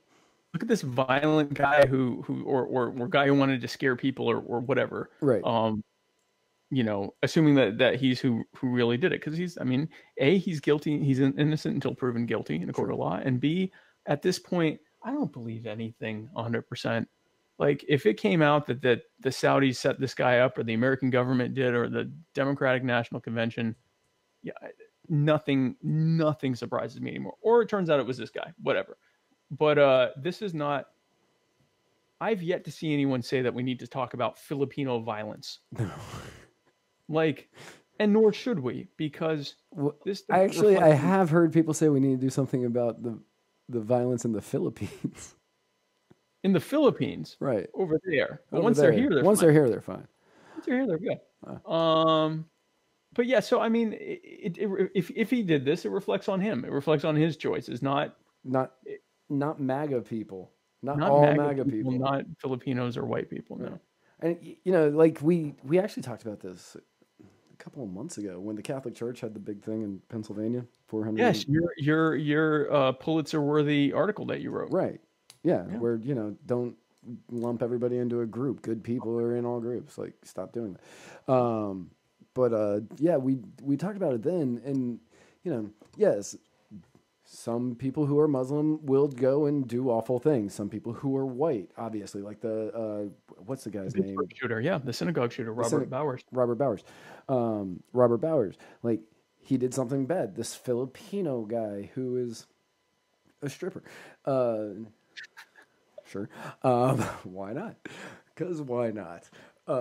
This Filipino stripper is not a good guy. Like, you can have bad people, and the entire sum of the group does not, like, of everybody else that meets that narrative, doesn't have to be fit into that same box. Like, just because... Right.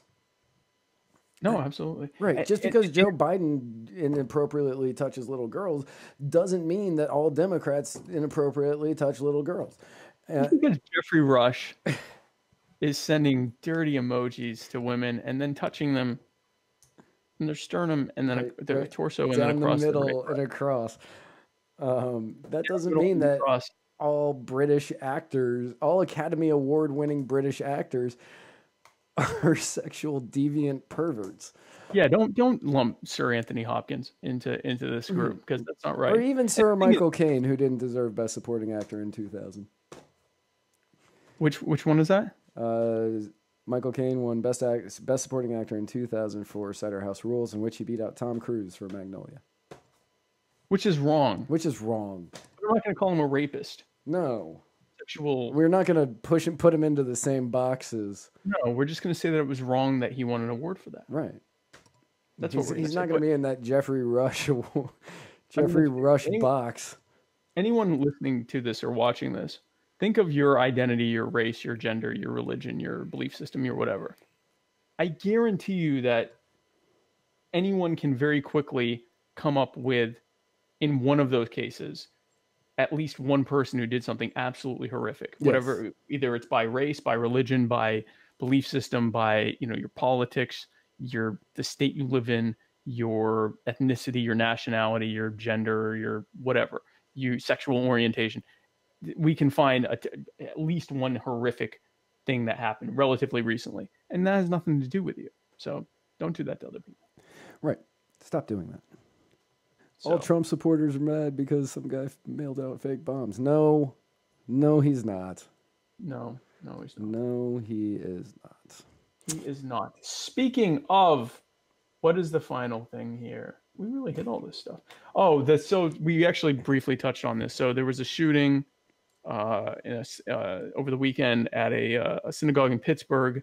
I think, what was it, 12 people died? 11? 12. 11, 12, something like that. The shooter is Robert Bowers, or Bowers, I'm not sure how to pronounce that. I'm certain that's Bowers. What's that? I'm certain that's Bowers. Yeah, I'm pretty sure it's Bowers. I've just become so, like, trigger shy about pronouncing people's names. But Robert Bowers, and he did not like Trump, but not because he was I saw someone say he was a Trump-hating Democrat. No. He didn't like Trump because he said Trump was a globalist cuck, and the country's run by Jews and He was Did angry. he really call him a globalist cuck? We call him a globalist. I think I added cuck. Oh. We did call him a globalist. He said he was not he did not want to make America great again. He was a globalist, and he was friendly with the Jews, which his daughter is Jewish, and he's awful friendly with her. So yeah, so he's definitely friendly with a Jew at the very least. I'm certain Jared Kushner is pretty, amicable too. I'm sure he's great with Jared. He has Jared doing all sorts of stuff. So bare minimum of 2 Jews he's good with. I've never I have no reason to think that Trump doesn't like me because I'm Jewish. I will definitely say that. So anyway, so this guy he didn't like Trump because of that, and he is against the HIAS, which is a Jewish-based group that's in favor of helping refugees. For some reason, I'm not sure if this the synagogue was associated with that group, but he mentioned that group in his. He posted on Gab, which has now been shut down. It's a social media site that's mostly right-wing people, but their whole thing is that they support free speech. So they got shut down by their hosting provider after this. But anyway, so he did this shooting, and they tried to pin it on Trump, even though he didn't like Trump. So can't pin this one on Trump. Right. If anything, you can blame Trump for liking Jews too much. Right. That's apparently what triggered this guy. Right. He was too Semitic. Too pro-Semite. Yeah, pro-Semite. He was too pro-Semite. He was the Matt Wright of the White House. Oh, yeah, of presidents. In that he's friendly with at least one Jew. Right. At least one. The Matt Wright of presidents. If you can make that analogy with me. So that you can't blame that on Trump. You can blame it on the idea of nationalism, but I know people who are nationalists, rabid nationalists, who say all sorts of fun keyboard warrior stuff that would never hurt me or anyone else. Right. This is blamed again on this guy decided, for whatever justification he used, to kill people. And there's nothing inherent in nationalism that says you have to go out and murder everyone. It's not a good ideology, but it's not Nazism, and it's not saying that you have to go kill people. He chose to kill people. So it's not, let's blame him. Let's not blame the weapon he chose to use or people that also think things similar to him, and definitely not a sitting president that he doesn't like.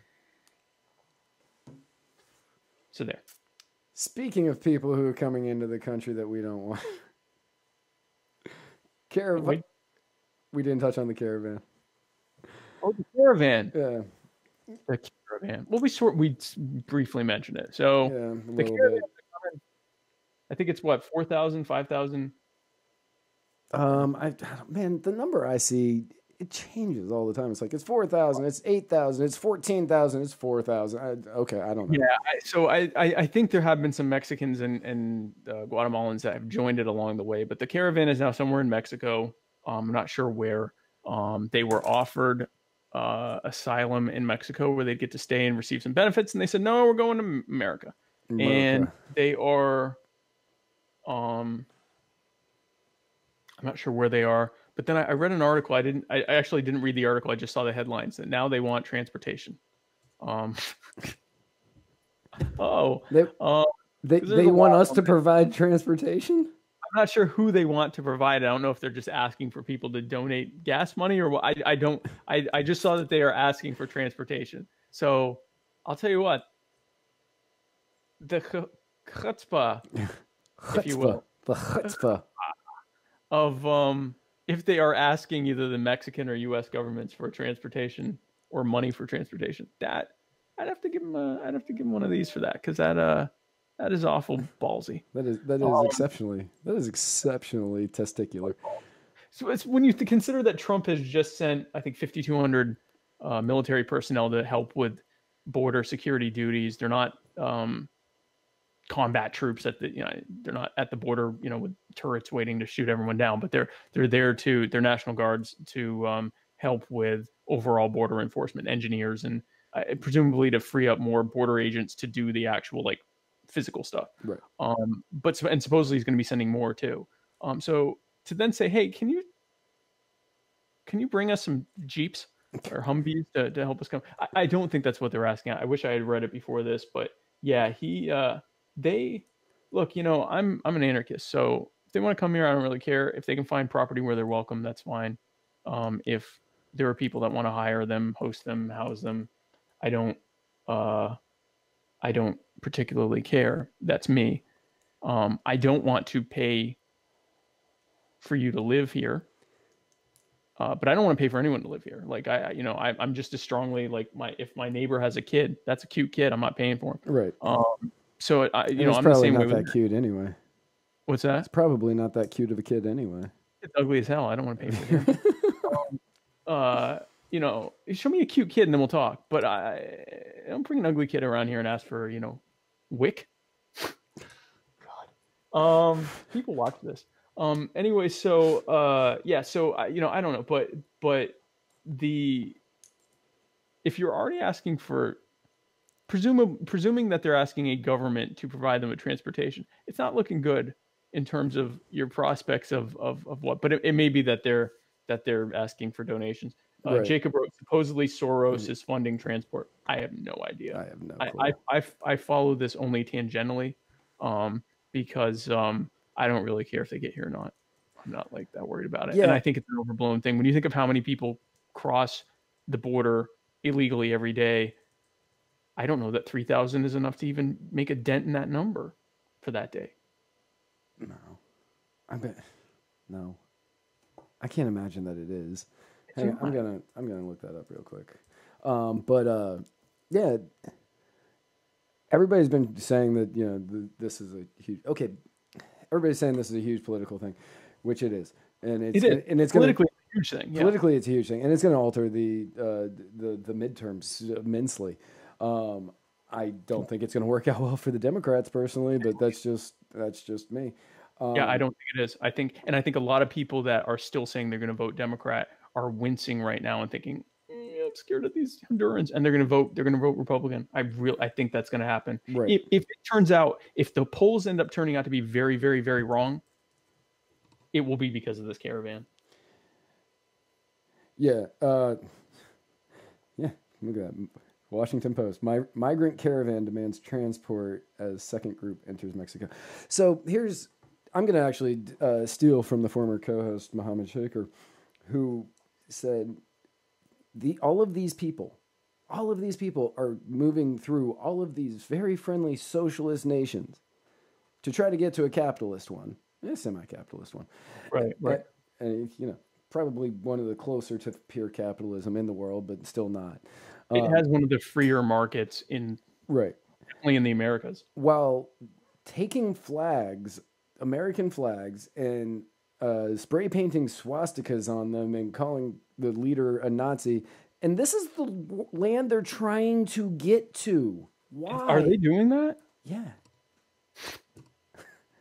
Let us in, you Nazis. Listen, so this is where the whole concept of nationalism breaks down, because it's in many ways illogical. These people are still very much patriotic Hondurans. Yes. And they've been conditioned to dislike the United States while simultaneously recognizing that this is the most prosperous area in the Americas, mostly because of relatively free markets. There is some theft that has happened with the military leveraging, like for example, I think it's Honduras, where the U.S. military in the past and the CIA actually, it's whatever country makes most of the bananas. I think it's Honduras. That's where they're from, is Honduras. So. And I think this was Honduras where this happened. The CIA introduced blight to destroy their banana crop, unless they stayed, politically aligned with the U.S. So, I mean, the U.S. bullies. The U.S. government does a lot of bullying. The vast majority of U.S. wealth is as a result of relatively free markets. Increasingly less so, but for the most part, as free of a market as you can get on this side of in the Western Hemisphere, or really any of the hemispheres. So they know that, but then they've also been conditioned to hate the U.S. Now, I can understand hating the U.S. government because of things that they've done, while simultaneously recognizing that that's possibly the best place for you to go. It's not really a good look, though. Right. Yeah.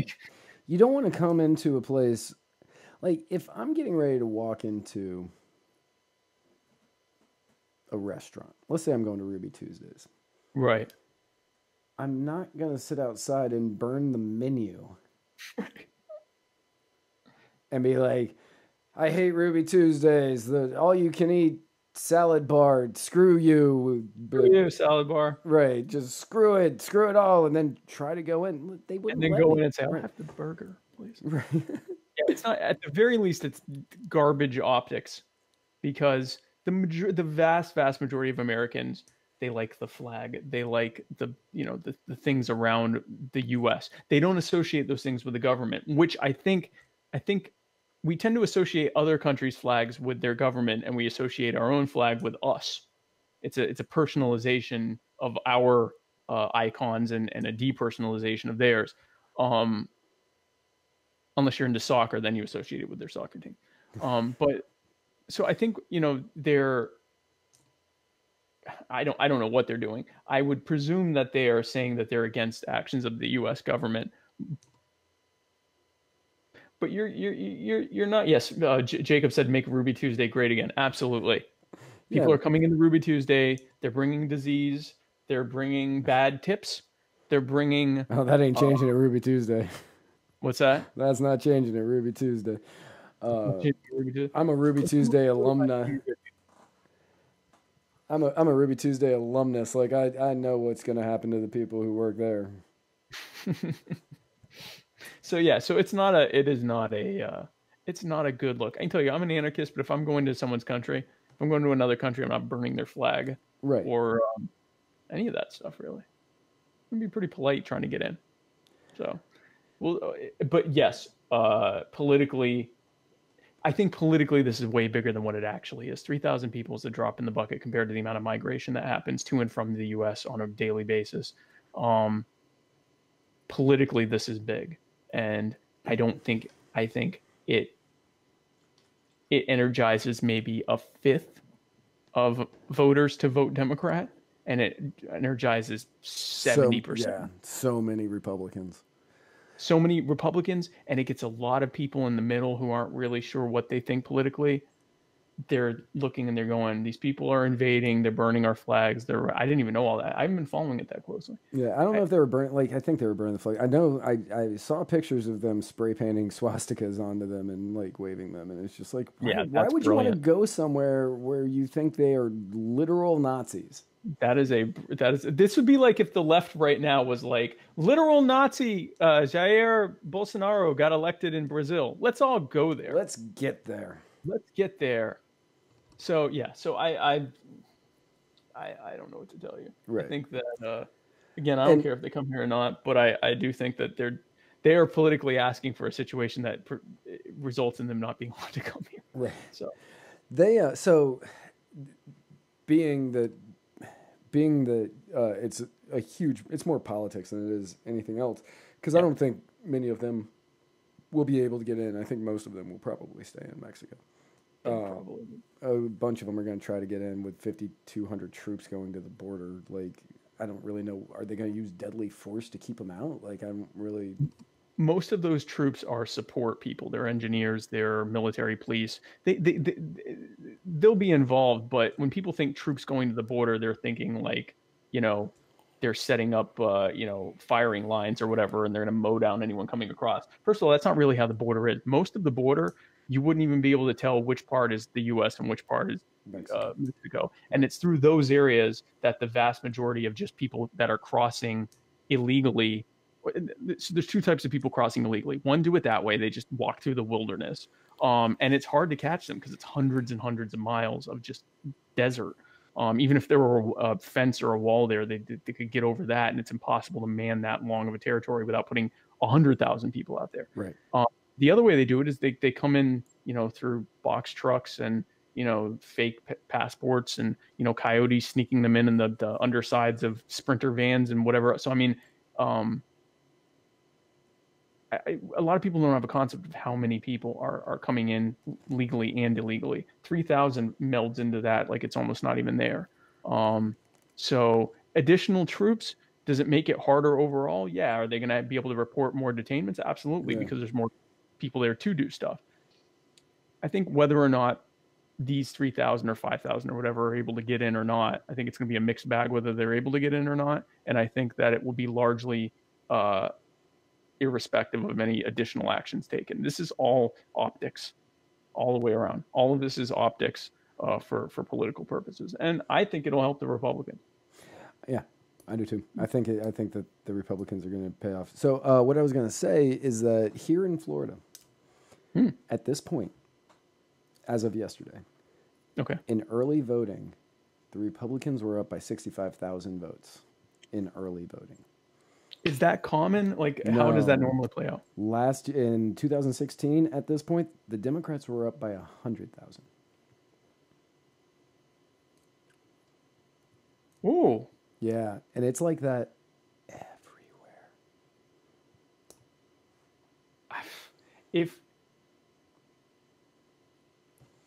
If this election goes, because I don't think it's going to be blue wave or red wave. I think it's going to be a lot closer than most people think. I do if too. we end up with a red wave election, where like Republicans gain, several seats in the Senate and, either gain seats in the House or only lose a couple and, do well with the governor's mansions. Put it this way. If Ron DeSantis beats, it's Ron, right? Yeah. If DeSantis beats Gillum and Scott beats Nelson, Florida's pretty much a bellwether. Usually whoever wins Florida wins the country. Right. I don't know how true that is in the midterms, but I know it is in the presidential election. But if the Republicans do as well as what that number just demonstrated, then I can't even imagine. Yeah, I was talking with a guy yesterday who does a lot of work with the GOP, and he was telling me some numbers. And across the nation, Republicans are up in early voting everywhere. I had read that, but I also hadn't checked to see if that was true in general. I don't follow that stuff. So Jacob has said two things. One is my cousin's fiance is illegal. She's from Australia. So Jacob, I know a ton of people who are here illegally, and like over half of them are not Hispanic. Like we've again, you hear illegal, and for most people, the first thing they think is the stereotypical Mexican swimming across the Rio or whatever. Like most illegals are people that came here, including from Mexico. They came here legally and then just didn't leave. Yeah. That's the easiest way to do it. If you have the money to be able to get a visa and the wherewithal to be able to do it and come here that way, it's basically the honor system. The visa system, they pretty much just wait to see if you overstay your visa. They wait to see if you get in trouble, and then they pop you then. So if you get a DUI or you get a domestic violence, they just don't have the wherewithal to watch the millions of people that are in the country on a visa to make sure that they leave when they say they do. And if they don't, to then try to track them down and whatever, they really rely on, well, if they're not criminals, then we don't care. And if they are criminals, then we'll, they're when they get their documentation run through, when they get arrested, we'll catch them then, and then we'll send them home. But that's very common. Very common. I had never heard Australia, but I've heard. I mean, I know people here illegally from Russia, from the Philippines. A lot of people here illegally from the Philippines. I know that what was it? Thailand is another one. What's that? They were having that big civil war. The Ukraine. They were having a huge civil war back in 2014. Yeah. Ukraine, that's another one. Yeah, a bunch of illegals from the Ukraine were coming in, and Romanians. There's a ton of illegal Romanians here, Lithuanians. Anyone that come on these B1 visas or J1 visas or whatever. Tons of people who come here on student visas never even show up to school, and go get jobs under the table. So there's a ton of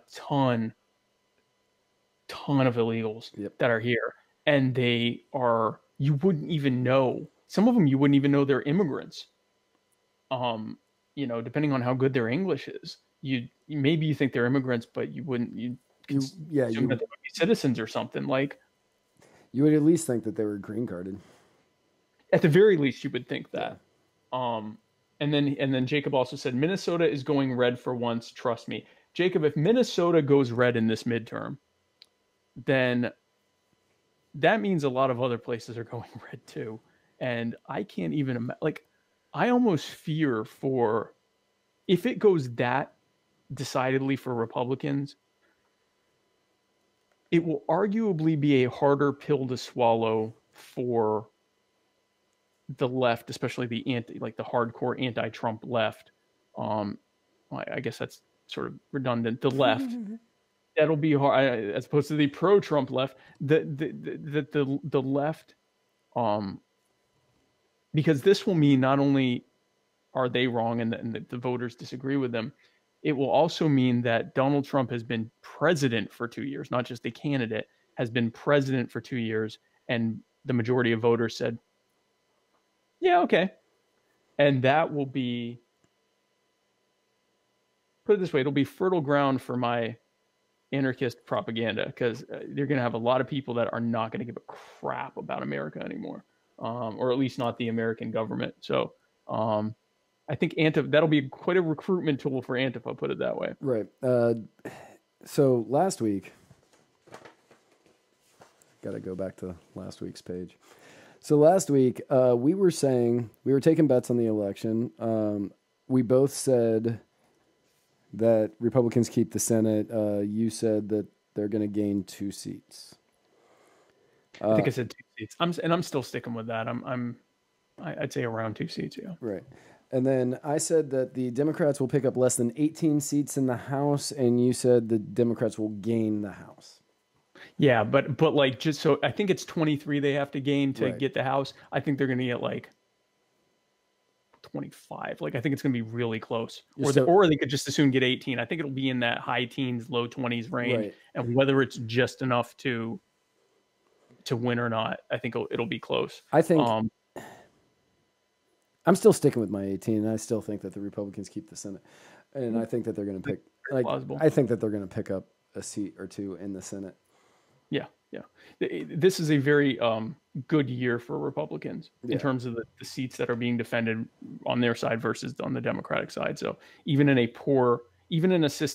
situation where Democrats gain 40 seats in the House, they still conceivably will lose like 1 or 2 seats in the Senate. The Democrats will. So it's kind of an odd anomaly. One thing that got said last week, I think it was Jacob who said it, was, the Republicans always keep the House. That's usually true. Obviously, in the 2006 election, they lost it, but then they got it right back in 2010. And that was in the height of an anti-Bush hysteria that I'm not seeing with Trump right now. No. And then kept because of the pro-Obama hope and change thing that I'm also not seeing right now. Democrats are not uniting around anyone. No. They don't have a strong candidate for 2020. They don't have a strong anything. They don't have a strong, compelling anti-Trump. Their anti-Trump that they're going to put up. They don't have that. And they also don't have. I don't think the anger for Trump is where they think it is, like it was in 2006. There was palpable anger, including on the right. The right didn't like Bush. Right. By 2006. Right. They were tired of the war. They were tired of the war. There was they never found weapons of mass destruction. They were tired of the war. The housing crisis was getting started in certain areas. Yeah, all but going. Yeah. And then it also, right before that, Bush kind of punted with a similar border thing. Illegal immigration was through the roof. And he was essentially pro illegal immigration. He didn't say that, but he just had no interest in enforcing it. And the right was not happy about that. Conversely, Trump has his base fired up. I still think the Democrats are going to get it. I just don't think it's going to be what they think it is. They're talking about 50 seats and all this. That's not going to happen. No, and I'm still on I don't think Democrats are going to get it. I don't think so. And you could very well. I'm where I am is just on as much as they could not get it. And if what you just said about the early voting, that it's 65,000 normally or 100,000 Democrats in 2016, and that it's 65,000 ahead for Republicans, if that bears out into that's just here in Florida. But if Florida's a bellwether. No, you're right. You're right. If that bears out where you actually get a red wave, the red tsunami that I keep seeing on all the walk away pages, I'm just glad I don't live near any real hardcore leftists, because that's going to be, I mean, we'll have to do an over-under on arrests the day after that one, because that will be a tough one. And then we'll do another over-under on the actual day of the inauguration, the swearing in of the new Congress. That will be a fun day. Man, the swearing in of the new, which, what is that, January 21st or whatever? It's the end of January next year. Yeah. Whenever that day happens, if you are a tourist around DC, don't go. Just don't go. Just leave the Beltway. Yeah. Get outside of 495 immediately. Exactly. Get completely outside of all the 95s. Go into like Pennsylvania, Western Virginia. Get to like south of Frederick. Just get around that. Right. So yeah. So my prediction stays the same from last week. I haven't seen anything except what you just said to compel me to really change that. I guess what I would say is I'm slightly more leaning towards the possibility that I could be wrong. That's fair. But yeah. So yeah, that's pretty much everything that we got for today. I'm good to go. Cool. So next week we have our big election specials. Is that next week? That's next week. That's Tuesday. Tuesday's election day. Crap. I knew it was Tuesday, but I thought it was 2 Tuesdays from now. No, it's next week. Election day, election extravaganza. Election extravaganza. The muddied election extravaganza of Tuesday. Yep. So we will be broadcasting the election live with all updates. Doing our normal shtick that we do while announcing winners and losers, mainly the losers. And will we be taking calls too? We will be. Yes, we will definitely be taking calls that day. We'll definitely be taking calls that day to have people call in and talk about what they think about what happened in their particular elections. Yes. One last thing. Jacob wrote, "I'm going to up it. Ohio, Wisconsin, and Iowa are going red." Jacob, if Minnesota goes red, Iowa, Ohio, and Wisconsin are also going red. Wisconsin's maybe, but if Minnesota goes, yeah, I could see that. If Minnesota goes, a lot of states are go. That'll be a true red wave if Minnesota goes red. So next Tuesday, but so this week, tomorrow, I am interviewing the beautiful, lovely Paul Gordon and his daughter, little Paul Gordon. Little Paul Gordon. And we're talking about Paulita Gordon. And we are talking about a bunch of stuff, but mostly we're going to talk some about unschooling and homeschooling, and we're going to talk about probably quite a lot, because Paul Gordon comes on and we talk for at least a couple hours. So, right.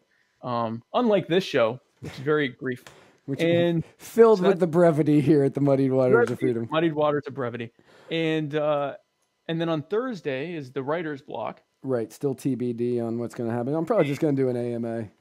That's fine too. You won't believe what's going to happen on the writer's block on Thursday, so tune in. And then Tuesday is the election apocalypse. Election apocalypse. The muddied election Mageddon. Yep. Of freedom. Fahrenheit 11.9. That's going to be pretty cool. So I'm looking forward to that. So is my lower back. So my lumbar region, can't wait for that show. Yeah, that's going to be a long one. That's going to be the polls close. Like, I don't really care about what happens on the left coast, because I mean, we already know. We'll know by the time their polls close, we'll already know who won. Yeah, because we know how theirs goes.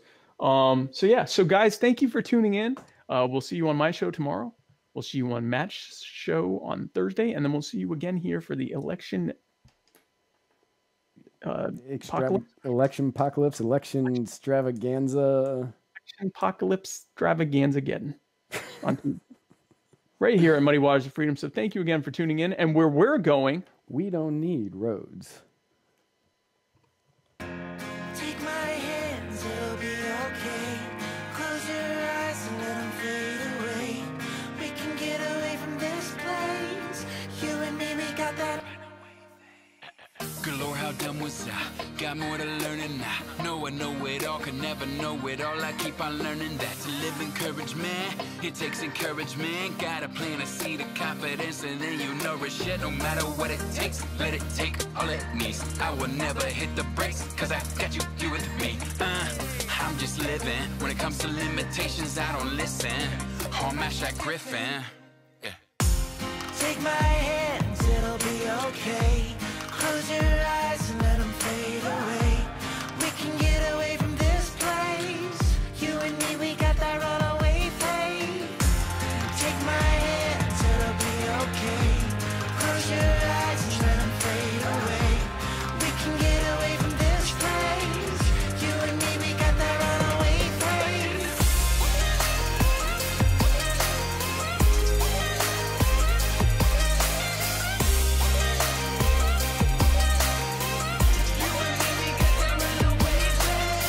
Stay on the runaway, keep on my renegade. All we got is time together, but I ain't got time to play.